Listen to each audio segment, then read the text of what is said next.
Okay, I just got back from WBC a few weeks ago, and I picked up a few new games, and one that I'd never even heard of, and it was this one, Holdfast Atlantic 1939 to 1945 by Worthington Publishers.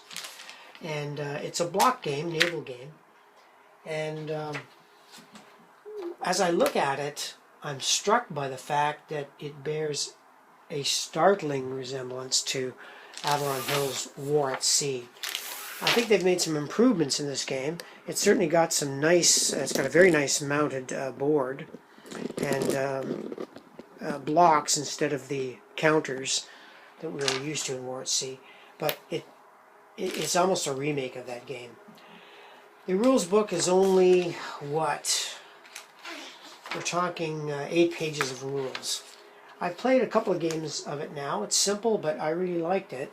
And we're going to take a look at the board closer and the counters, give you an idea what this game is all about and what they've changed from War at Sea.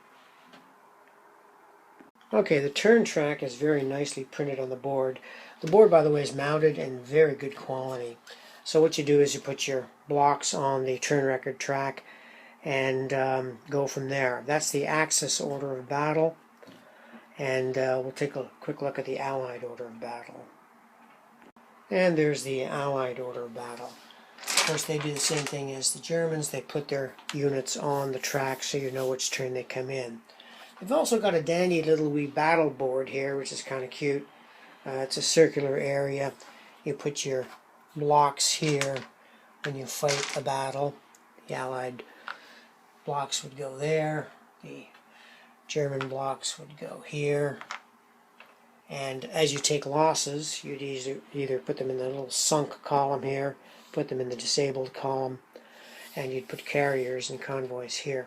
So they got away from putting the hit markers that existed in the old War at Sea game. But let's take a closer look at the counters and the board.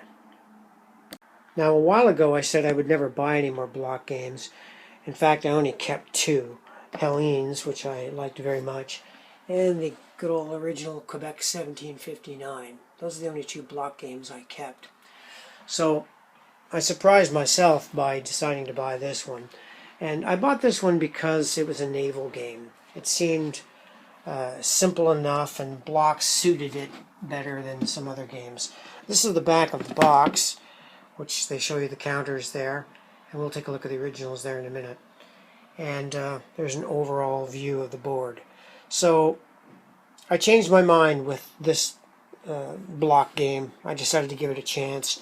And I'm glad that I did, because it was fun to play. But let's take a look at those counters. Okay, we're looking at some of the German counters right now.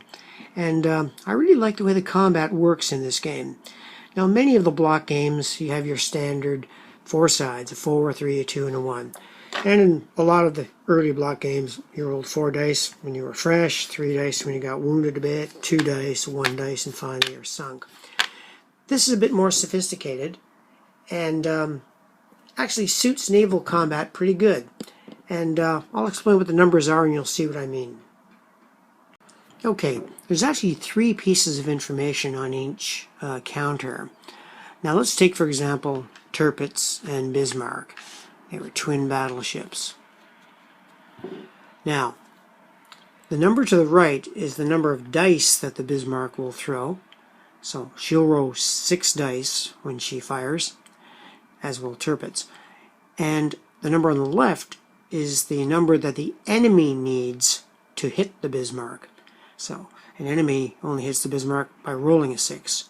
And the 4, 3, 2, 1 is kind of the protection factor or armament of the Bismarck. And the armament of the ships has nothing to do with its fire ability.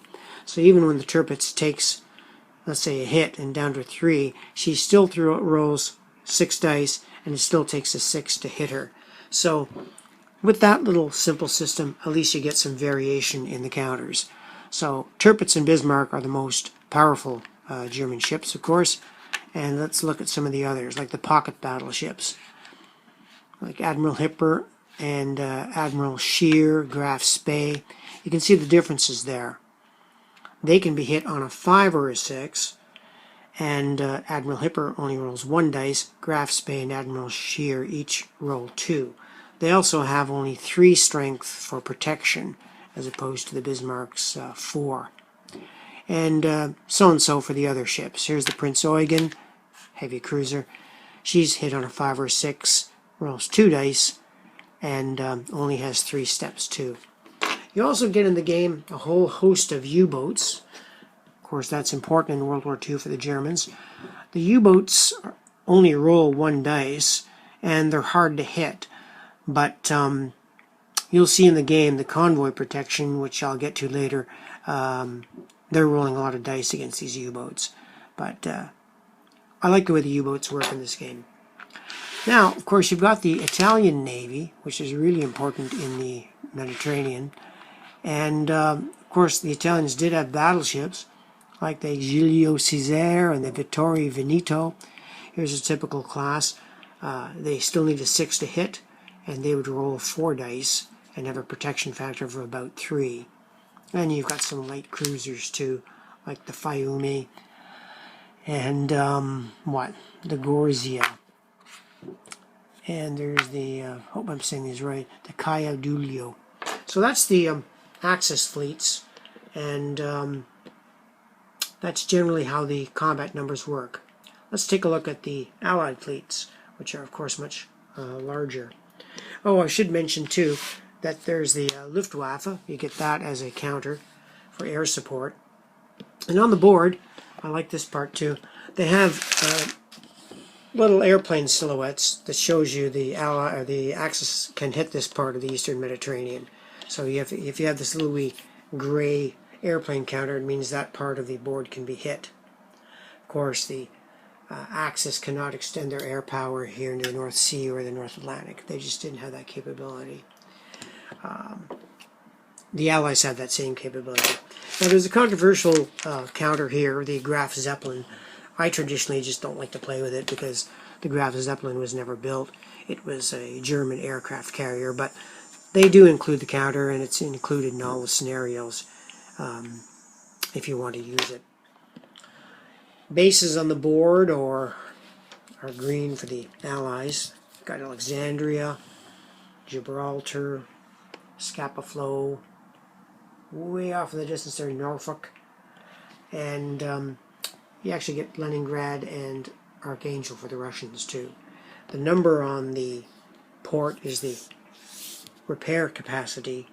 So when damaged ships come there for repair, they can be repaired up to the capacity of the port. So let's say the Andrea Doria here and the Vittorio Veneto are in Taranto, and they want to repair, they can do so.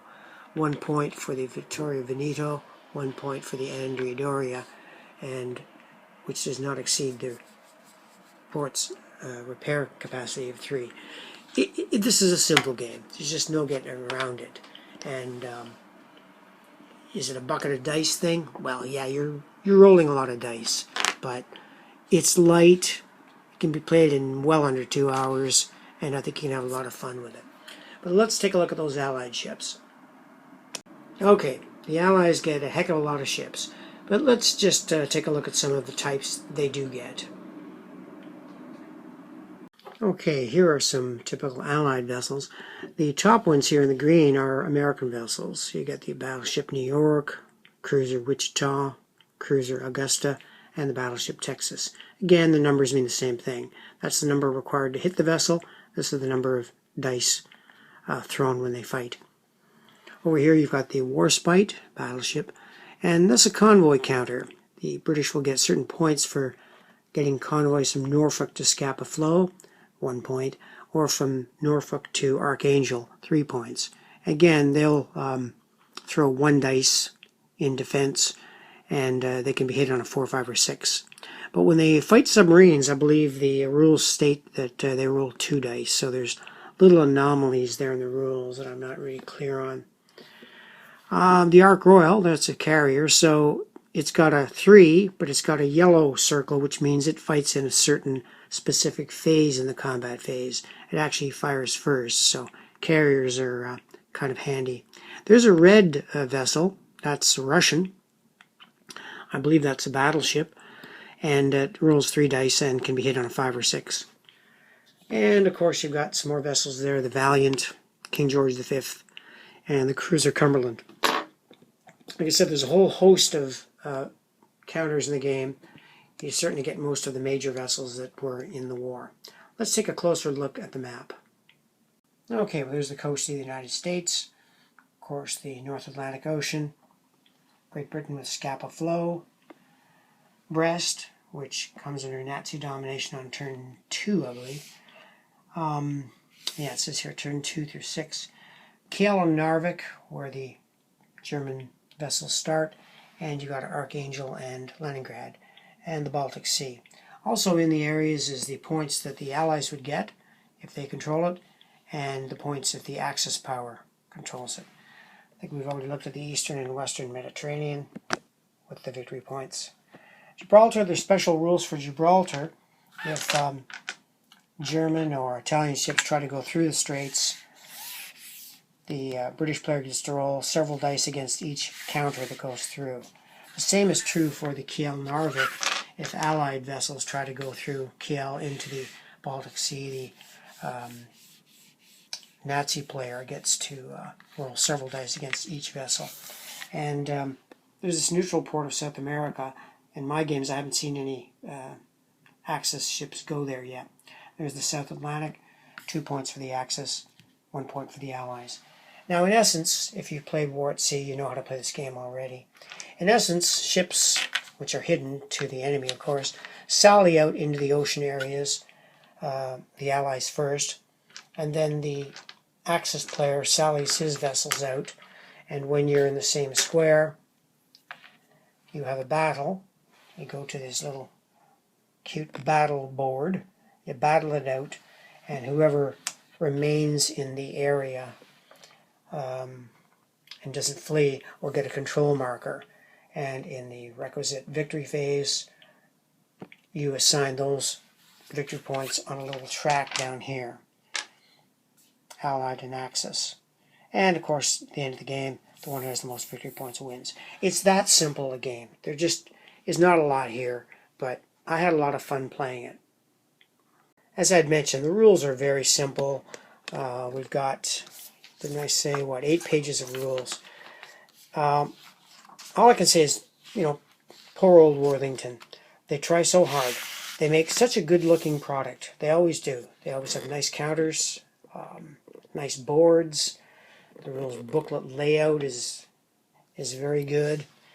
But they always miss stuff. I don't know why. They just don't seem to proofread their rules enough. And there's just things you have to make a house rule for, or get on Board Game Geek or Consim and ask questions. It just seems to be the nature of the beast with the Worthington games, which is a bit of a shame. Nothing that a veteran player of war games can't handle, but I just mention it because it just is absolutely true. And I understand the Pacific game has sort of the same rules, questions.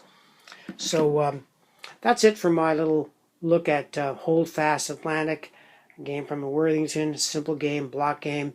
And actually, I have to give it quite high marks. This is a lot of fun. Thank you for watching.